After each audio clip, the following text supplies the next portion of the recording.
예, 오늘 본문은 이제 바울이 교회를 그리스도의 몸 공동체로 묘사하는 대표적인 본문입니다. 그리스도의 몸 교회론이라고 할 수 있을 텐데 바울이 이제 전한 가르친 대표적인 교회론이라고 할 수 있고요.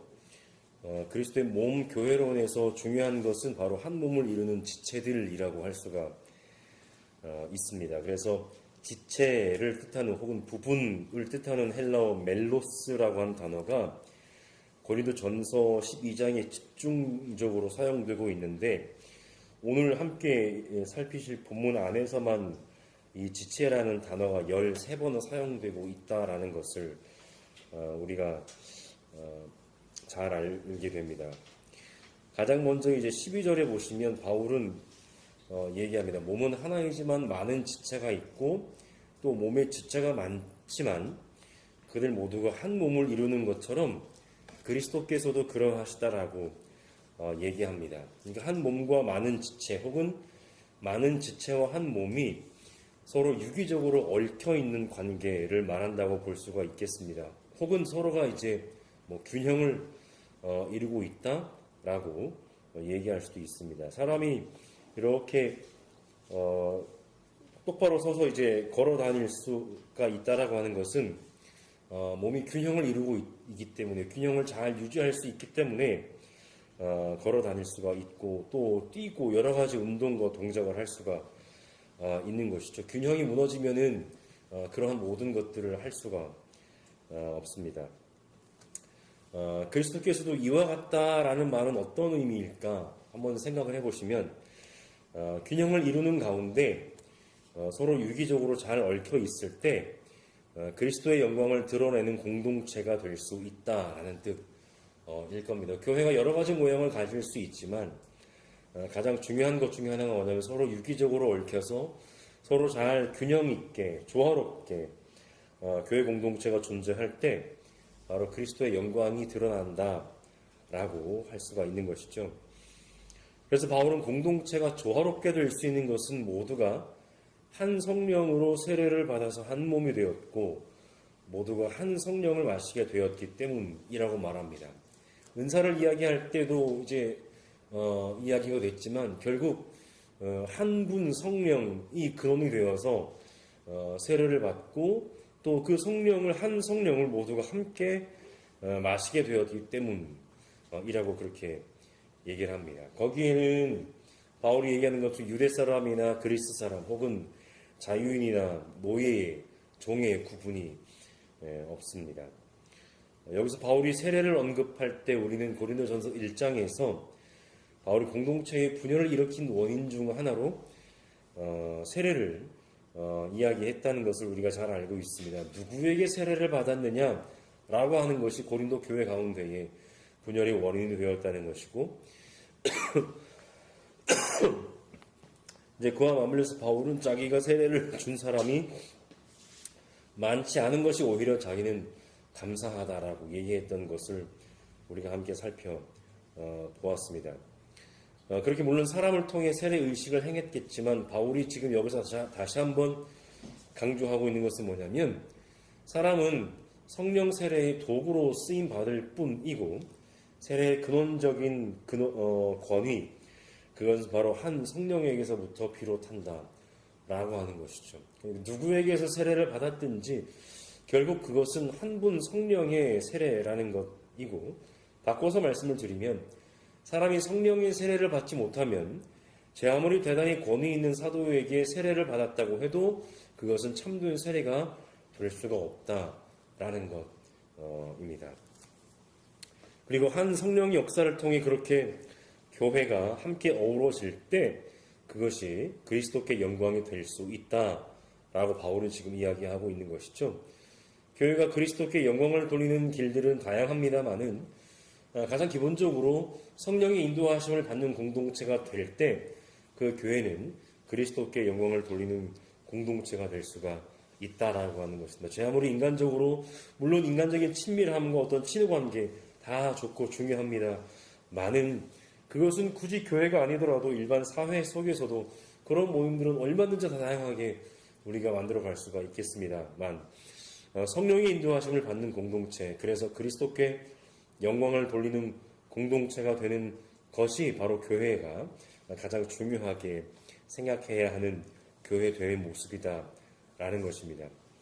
이어서 이제 14절부터 26절까지 좀 긴 본문인데요. 여기서 이제 바울은 마치 우화와 같은 묘사로 몸과 지체에 관해 이야기합니다. 여기서 근본적으로 중요한 것 한 가지가 있는데 그것은 이제 바로 다양성입니다. 왜 바울이 어떤 교회의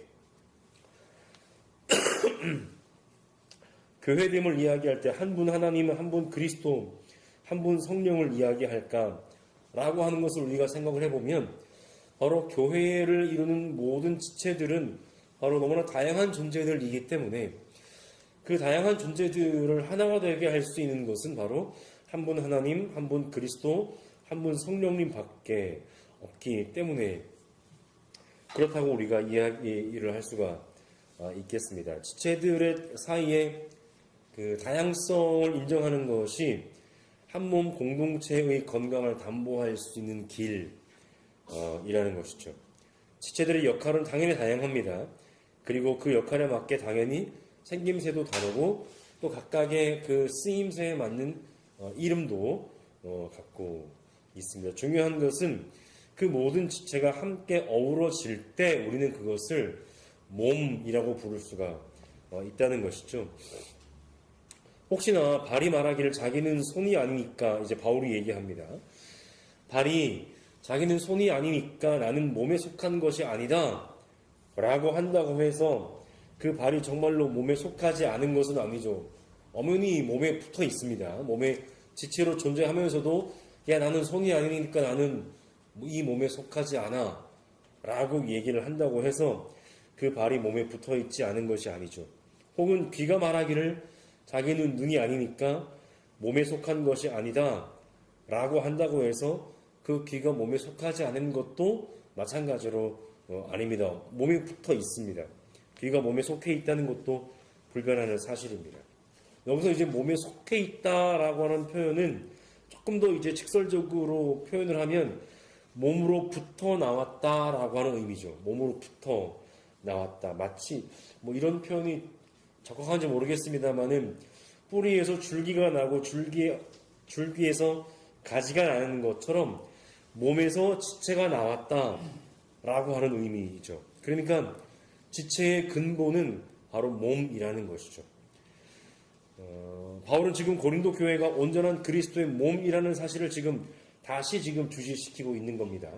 아무개 지체가 야 나는 너와 다르다라고 해서 나는 이 공동체에 속한 것이 아니야 라고 얘기를 한다고 해서 그가 그 공동체에 속하지 않은 것이 아니라는 것입니다. 그의 그 존재는 그의 그 지체됨의 근본은 바로 공동체에서 비롯한다라고 하는 것이죠. 공동체 가운데서 제 아무리 잘난 사람들이라고 할지라도 그 공동체가 없이는 그 지체가 존재할 수 없다라고 하는 것을 지금 바울이 얘기를 하고 있습니다. 모두가 몸에 속한 즉 몸으로부터 나온 지체라는 사실입니다. 또 바울은 이어서 말합니다. 만약에 온몸이 다 눈이라면 어떻게 듣겠으며 온몸이 다 귀라면 냄새는 또 어떻게 맡겠느냐라고 말하면서 바울은 각각의 지체를 그곳에 두신 것이 바로 하나님의 뜻이고 섭리라고 이야기합니다. 우리가 하나님의 뜻과 섭리를 이야기할 때 엄청나게 대단한 것들을 이야기하는데 일상의 작은 부분에까지 하나님께서 나의 삶의 자리를 그곳에 두신 것은 하나님의 뜻이 있고 하나님의 섭리가 있다라고 하는 것이죠. 그러나 이것은 또 물론 운명론은 또 아닙니다. 운명론은 아닙니다. 아이고 하나님 나를 여기에 두셨으니까 나는 그냥 이대로 그냥 어떤 이러한 것을 말하는 것이 아니라 공동체 내에서 각각의 역할에 맞게 그 지체를 두신 것, 그것이 바로 이제 하나님의 섭리라고 하는 것이죠. 지체의 근본인 몸을 하나님이 당신의 뜻에 맞게 만드셨습니다. 그리고 각각의 지체는 그 몸과의 상호관계 속에서 그 의미와 역할을 갖습니다. 그런 의미에서, 그런 뜻에서 그 지체가 그 지체인 것은 하나님의 뜻이고 섭리다라고 하는 이죠. 그래서 위에서 말씀드렸던 것처럼 몸 전체가 하나의 지체만으로 되어 있다면 그것은 몸이라고 할 수가 없겠죠. 보는 것이 있고 듣는 것이 있고 또 손으로 짚는 것이 있고 또 걸어갈 수 있는 지체가 있다라고 하는 것이죠. 먹는 지체가 있으면 소화시키는 지체가 있는 것처럼요. 그래서 이제 16절에서 나는 아무개가 아니니까 라는 표현으로 이제 우화를 바울이 얘기했다면 21절에서는 서로의 다른 쓸모 가운데 서로의 쓸모를 평가절하하는 모습을 예로 들면서 바울이 또 이제 이야기를 계속 이어갑니다. 눈이 손에게 말하기를 너는 내게 쓸데가 없다 할 수가 없고 머리가 발에게 말하기를 너는 내게 쓸데가 없다 할 수가 없다는 것이죠. 물론 다른 지체들도 많겠습니다만 지면 관계상 바울이 이렇게만 얘기를 했는지는 모르겠습니다만 그러나 눈이 아무리 손에게 말하기를 너는 내게 쓸데가 없다라고 얘기를 한다고 해도 눈이 보는 것은 손이 있어야 집을 수 있는 것이죠. 눈이 물건을 이렇게 집어 올릴 수 없는 노릇 아니겠습니까? 또 발이 있어야 머리가 생각하는 곳으로 갈 수가 있습니다. 머리가 아무리 저기로 가고 싶다고 생각을 해도 머리가 스스로 걸어갈 수는 없는 것이죠. 발이 있어야 걸어갈 수가 있는 것입니다. 서로의 도움이 없이는 내가 목적하는 바, 내가 이루고자 하는 바를 이룰 수가 없다는 것이죠. 그러니까 손은 충분히 눈에게 쓸데 있고 발도 충분히 머리에게 쓸데가 있다라는 것이죠. 그런데 더 중요한 것은 손이든 발이든 눈이든 머리든 그 모두가 각 지체가 서로 전체를 이루는 몸에 쓸데가 있다라는 것이죠. 근데 여기서는 바울은 더 나아갑니다. 단순히 쓸모의 차원에서의 지체를 대하는 것이 과연 적절하냐라고 하는 것이죠. 과연 쓸모의 차원에서. 아니요, 이제 바울은 더 나아가서 존재의 차원에서 각 지체들을 보기를 요구합니다. 몸의 여러 지체 중에서 비교적 더 약하게 보이는 혹은 쓸모없어 보이는 지체들이 오히려 더 존재적으로 요긴하다라고 지금 바울은 이야기합니다. 단순히 필요한 정도가 아니라 없어서는 안 될 존재라는 의미라는 것이죠. 요긴하다라고 하는 것은 단순히 필요한이나 쓸모의 정도가 아니라 없어서는 안 될 존재라는 의미를 얘기합니다. 약하게 보이는 지체들은 23절에서는 덜 명예스러운 것으로 여기는 지체들로 표현됩니다.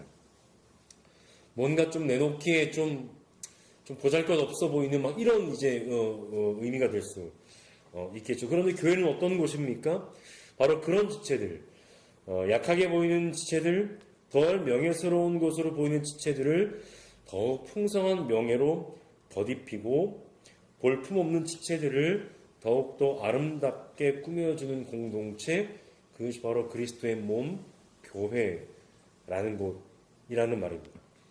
하나님은 몸을 골고루 짜맞추실 때 모자라는 지체들을 더 풍성한 명예로 덧입히실 것입니다. 그래서 몸에 분열이 생기지 않게 하시고 지체들이 서로 같이 걱정하게 하셨습니다. 여기서 분열이라는 주제가 다시 한번 등장을 하게 되는데 고린도전서를 시작할 때도 그랬고 얼마 전에 살펴보신 성만찬이 오용 본문을 살펴볼 때도 이제 그런 분열이 공동체 가운데 있었습니다. 왜 그랬을까요? 어떻게 보면 이 쓸모의 관점에서만 서로의 지체의 가치를 판단했기 때문은 아니었을까라고 하는 생각을 우리가 하게 만드는 부분입니다. 바로 공동체 가운데에서 약해 보이는, 그래서 덜 명예스러워 보이는, 별로 그렇게 쓸모가 없어 보이는 지체들이 외면되었고 차별되었던 모습입니다. 세상의 관점이 그대로 교회 안에서도 적용되었던 모습이라는 것이죠. 세상에서도 별 쓸모가 없는 사람들은 교회에서도 그렇게 별 가치가 없는 그런 사람들이라고 그렇게 여겨졌고 그렇게 취급되었다라고 하는 것입니다. 세상에서 뭔가 좀 있어 보이는 사람들은 교회 공동체 안에서도 뭔가 좀 있어 보이는 사람들로 그렇게 대접받고 하는 모습들이 그대로 보이더라라고 하는 것이죠. 그래서 바울은 모든 지체가 한 몸 안에서 서로 이어져 있다라고 얘기합니다. 교회가 진정으로 한 몸 공동체라면 한 지체가 고통을 당할 때 모든 지체가 함께 고통을 당합니다. 오히려 작은 지체의 아픔일수록 온 몸의 아픔으로 그렇게 느껴질 때가 있는 것을 우리는 잘 알고 있습니다. 손가락 끝에만 좀 통증이 있어도요, 일상의 모든 활동이 그렇게 힘겨울 수가 없습니다. 뭐 단추를 채우는 것부터 시작해서 물건 하나 짚는 것까지 그냥 손톱 끝에만 조금 아플 뿐인데 일상의 활동이 그렇게 부자연스럽게 되는 것이죠. 반대로 한 지체가 영광을 받을 때 모든 지체가 함께 기뻐할 수 있습니다. 그것이 바로 공동체라는 것이죠. 이것이 이제 14절부터 26절까지 긴 본문의 이야기였다면 마지막 27절 이하에서 바울은 지난번 본문인 성령의 은사를 말할 때도 그랬던 것처럼 이제 구체적인 교회 가운데 직분들을 나열하고 있는데요. 여기서 전제는 분명합니다. 어떤 직분들이든 몸을 이루는 동일한 지체들이라는 것이죠. 그리고 그 직분들을 세우신 분은 바로 하나님이시라는 것입니다. 바울이 나열한 직분을 한번 보시면 이렇습니다. 사도, 예언자, 교사, 기적을 행하는 사람, 병 고치는 은사를 받은 사람, 남을 도와주는 사람, 관리하는 사람, 그리고 여러 가지 방언으로 말하는 사람입니다. 그런데 이제 두 번째 등장하는 예언자는 아마도 사도의 권위까지는 아니지만 이제 그의 버금가는 역할을 했던 직분이었던 것 같습니다. 그러니까 말씀을 뭐 전하고 뭐 가르치고 소위 뭐 이제 설교하고 아마 이런 역할을 했던 사람이 바로 예언자라고 불렸었던 것 같습니다. 그런데 이제 바울이 이제 이 직분들을 나열하는 표현들을 보시면 아마도 바울은 무엇보다 사도, 예언자, 교사를 나름 중요한 직분이라고 생각했던 것 같아 보이는 것이 사도, 예언자, 교사는 첫째, 둘째, 셋째 이렇게 나열하고 그 뒤에 나오는 직분들은 이제 다음은 이제 이렇게 나열을 하고 있는 것으로 보아서 나름대로의 바울의 뭐 기준은 있었던 것 같습니다. 사도, 예언자, 교사가 나름의 좀 중요한 좀 핵심적인 역할을 하는 직분이라고 생각을 했던 것은 같습니다. 왜냐하면 뭐 사도나 예언자나 교사나 다 말씀에 봉사하는 사람들이었기 때문입니다. 그렇다고 해서 바울이 어떤 절대적인 차등을 두고 있다고 볼 수는 없다라고 말씀을 드릴 수가 있겠고요. 그 다음으로 이제 기적을 행하고 병을 고치는 은사를 가진 사람, 그리고 방언을 말하는 사람은 12장 전반부에 은사들을 나열하면서 이야기했던 그런 직분들이고요. 남을 도와주는 사람, 그리고 관리하는 사람은 신약 성경에서 이곳에만 사용된 표현인데 아마도 이제 남을 도와주는 사람은 교회의 구제 사역과 관련된 표현인 것 같습니다. 교회 공동체 안에도 여러 구제나 도움이 필요한 사람들이 있었겠고요. 그래서 그것들을 맡아서 봉사하는 사람들이 있었습니다. 그리고 관리하는 사람은 일종의 교회의 좀 행정적인 부분과 관련된 표현인 것 같습니다. 어떻게 그 교회를 어떤 행정적으로 관리를 했을지 좀 상상을 잘 가지는 뭐 않습니다만 오늘날 우리 행정과 뭐 같은 의미라고 뭐 봐야 할지는 모르겠지만 어쨌든 어떤 공동체든지 그런 좀 행정의 어떤 그런 의미를 갖는 일들은 있었을 테니까요. 그런 사람과 관련된 표현인 것 같습니다. 그래서 우리말 새한글 성경 최근에 이제 새롭게 완역된 새한글 성경은 이제 각각 이 단어들을 돕는 사람들 또 행정 맡은 사람들이라고 옮겨 놓았습니다. 이렇게 보면 말씀에 봉사하는 사람들로부터 시작해서 여러 뭐 기적이나 은사를 행하는 기적이나 어떤 다른 은사를 가진 사람들 혹은 여기에 덧붙여서 이제 좀 인간적인 차원에서 다른 사람을 구제하고 돕거나 혹은 행정의 역할을 맡는 사람들, 이 모든 것들이 다양한 역할들이 초기 교회에 있었고, 바울은 이 모든 것들을 다 동일선상에 동일한 가치를 가진 하나님께서 세워주신 직분으로 그렇게 이야기하고 있다는 것을 우리가 알 수 있게 됩니다. 그래서 바울은 이야기합니다. 모두가 사도일 수도, 모두가 예언자일 수도, 모두가 교사일 수도, 또 모두가 기적을 행하는 사람일 수도, 병 고치는 사람일 수도, 방언으로 말하거나 통역하는 사람일 수가 없습니다. 각 사람에게 주어진 다양한 역할은 한 분 하나님이 주셨기 때문에 모두가 소중합니다. 공동체의 다양한 역할들이 그렇게 하나님이 주신 목적에 맞게 사용되기 위해서는 하나의 큰 원리가 이제 필요한데, 이것이 이제 다음 장 고린도전서 13장에서 바울이 말하고자 하는 그런 사랑입니다.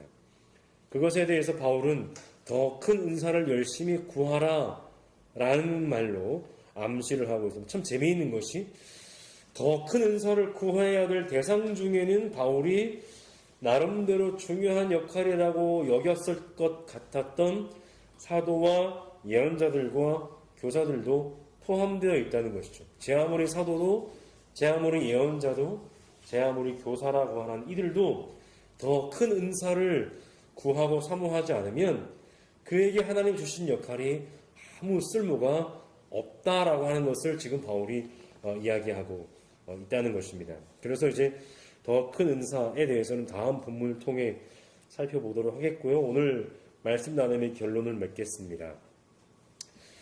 바울이 이제 교회를 몸이라고 이야기한 목적은 교회의 유기체적인 성격, 서로의 조화로운 성격을 말하고자 함일 텐데요. 사전적인 뜻으로 유기체는 많은 부분이 일정한 목적 아래 통일 조직되어 그 각 부분과 전체가 필연적 관계를 가지는 조직체라고 합니다. 여기서 제가 생각했을 때 중요한 표현은 일정한 목적 그리고 부분과 전체의 필연적 관계라고 보이는데, 그리스도의 몸으로서 교회에 주어질 일정한 목적은 무엇일까요? 바로 하나님의 영광을 드러내는 것, 하나님의 나라를 이루어가는 것, 그것이 바로 교회라는 하고 하는 공동체에게 주어진 일정한 목적이라고 할 수가 있겠습니다. 그렇다면 부분과 전체의 필연적 관계는 어떻게 우리가 이해할 수 있을까요? 바로 전체적으로 몸이신 그리스도와 부분인 각 지체 구성원들 사이의 필연적 관계라고 할 수가 있겠습니다. 필연적 관계라고 하는 것은 무엇입니까? 지체의 근본이 몸이고 각 지체는 몸을 위해서 봉사할 때 서로에게 유익한 존재가 될 수 있다는 것이죠. 전체적으로 몸을 위해서 봉사하고 또 작게는 다른 지체를 위해서 봉사할 때에 각 지체가 함께 어우러져 한 몸을 이루는 것이 의미가 있을 수가 있다라고 하는 것입니다. 조금 더 확대를 해서 생각을 해보면 그냥 하나의 개의 공동체로서의 교회뿐만 아니라 우리 이 땅에 존재하는 전체 한국의 어떤 교회들, 더 나아가 우리가 살아가는 우리 사회, 또 하나의 공동체로 우리가 볼 수 있다면 오늘 우리 사회와 교회에도 이 그리스도의 몸 교회론에 대한 깊은 반성과 성찰이 특별히 필요한 요즘이라고 할 수가 있겠습니다. 물론 시장의 차원에 따라서 혹은 상태에 따라서 이기적인 목적의 구복시장이 필요한 지점도 분명히 있을 것입니다. 지금 당장 내가 먹고 살기 힘들어 죽겠는데 남은커녕 그런 사람들에게는 하나님 나 좀 살려주십시오라고 하는 그런 신앙도 필요할 수가 있겠죠. 그러나 평생을 그것으로만 일관하는 것은 분명 문제라고 할 수 있겠습니다. 한국교회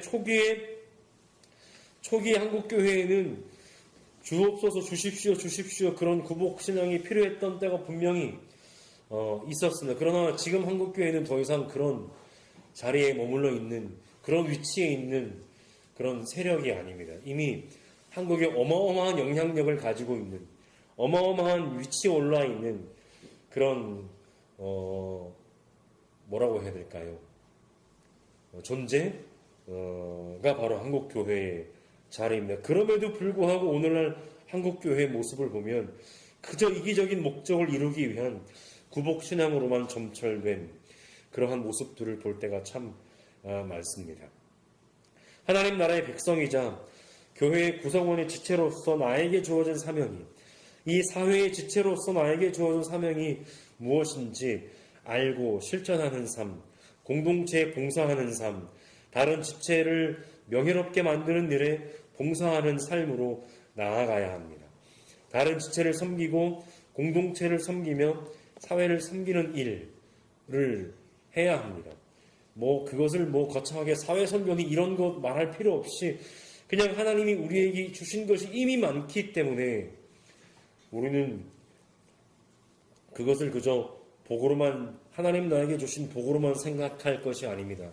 많이 주었으면 하나님이 많이 책임을 물으실 것입니다. 많이 주셨다라고 하는 것은 그만큼 할 일이 많다라는 의미이죠. 이것을 우리는 공적 신앙이라고 부를 수가 있을 것 같습니다. 이제 한 해가 마무리되고 새로운 한 해를 맞는 이때 우리가 다시 한번 생각을 해볼 수 있기를 바랍니다. 우리 공동체가 조금 더 공적 신앙을 추구하는 공동체가 될 수 있기를 간절히 소망합니다.